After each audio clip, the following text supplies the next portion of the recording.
Congressman Lobsterette, thank you for joining us this week. Yep.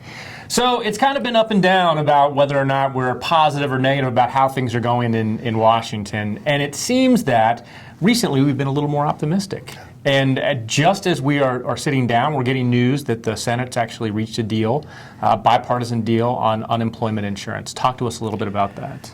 Well, just on your first point, you're exactly right. We had a number of meetings in the House today and met with Speaker Boehner's chief of staff, and he basically said, look, we've done all the heavy things that need to be done before the election, and now we're going to attempt to be workmanlike and actually get the things done that we can get done. So the evidence today on that is a group of senators have reached a temporary agreement, and that's always illusory, but a temporary agreement on extending unemployment benefits for the long-time unemployed.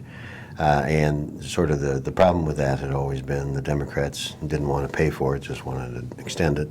Republicans wanted to pay for it, but finding a pay for it was difficult.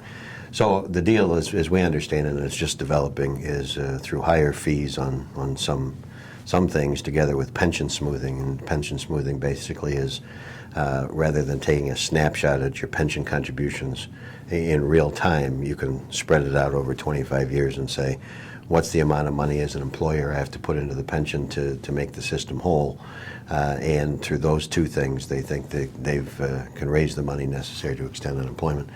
Now, the good news is that probably next week, the Senate will begin to take further action on that. The obstacle is going to continue to be in the House. And there are a number of House Republicans that are just diametrically opposed to extending unemployment under any circumstances. But the fact that they found a pay for is a good sign, and it's also a sign that things are beginning to function, still at a low level, but beginning to function again. Well, and there's been some stories recently about how I kind of think an odd couple, Chuck Schumer and Lamar Alexander in the Senate. Chuck Schumer, the Democrat from New York, Lamar Alexander, the Republican from Tennessee, have been quietly working behind the scenes since things had gotten so toxic between McConnell and Reid to start to try to restore some regular order. And there's talk that a couple pieces of legislation that are totally non-controversial, like energy efficiency legislation, are actually going to pass under regular order where both sides get equal sides to debate. They'll both get to offer amendments. There'll be no filling the tree. Is this a kumbaya moment, or should we temper our expectations? Well, here? I think we should temper our enthusiasm, but it's not bad news. And this is the way the place used to work, in that sometimes the leaders don't get along.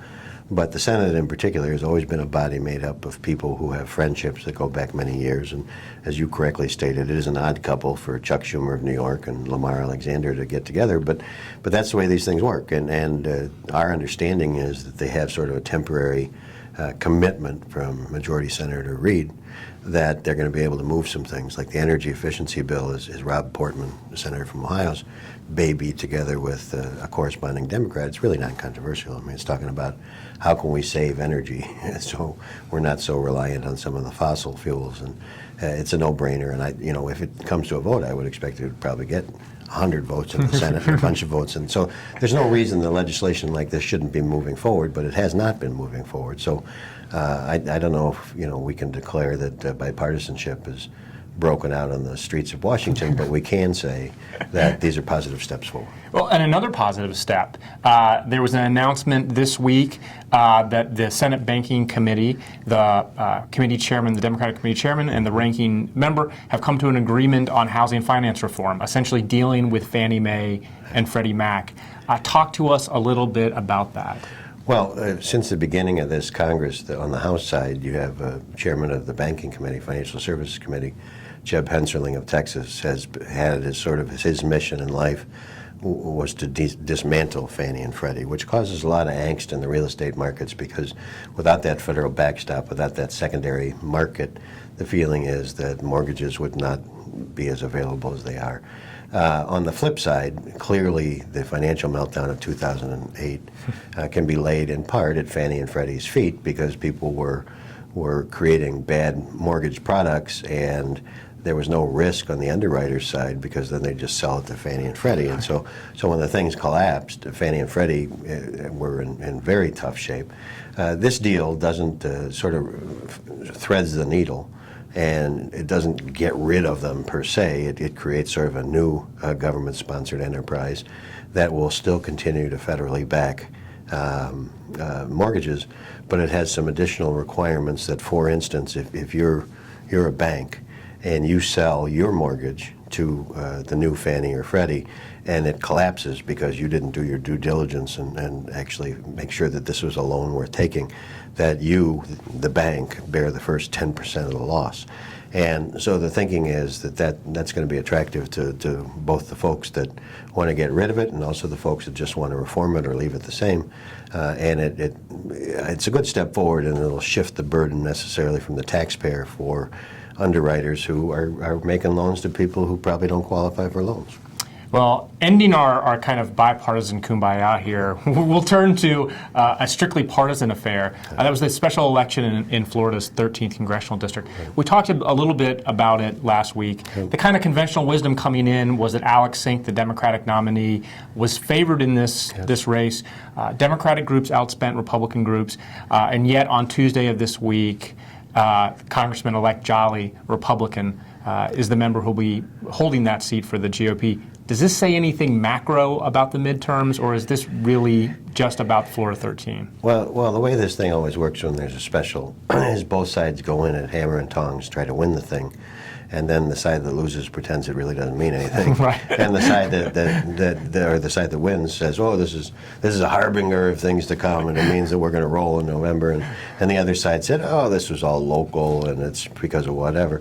The fact of the matter is, the truth is probably in between. It's if you had to be sort of just step back from it, I think it's bad news for the Democrats come November. Not because it means some sweep, but it was this race was used to test messages, and so the Democrat Alex Sink talked about income disparity, minimum wage, the extension of unemployment benefits, sort of what the Democrats are going to be talking about in the fall, and at the same time sort of distancing themselves from the Affordable Care Act, Obamacare.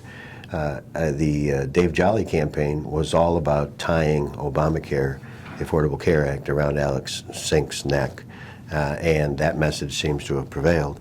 It's an important special election because even though this seat was held for 40 years by the Republicans, it was held by the same guy, Bill Young, who really was a giant. I mean, down in southern Florida. And so you can't call it a Republican stronghold by any stretch of the imagination. Jolly won by about 3,500 votes, so it wasn't a blowout. But I do think that from a message standpoint and other polling data that we've looked at, the Democrats are swimming upstream going into this midterm election, and the Affordable Care Act is really not something that's going to help them. Well, I have a funny feeling we're going to be talking a lot more about elections in the coming weeks and months ahead. Congressman Latourette, thank you very much. Thank you, Chris.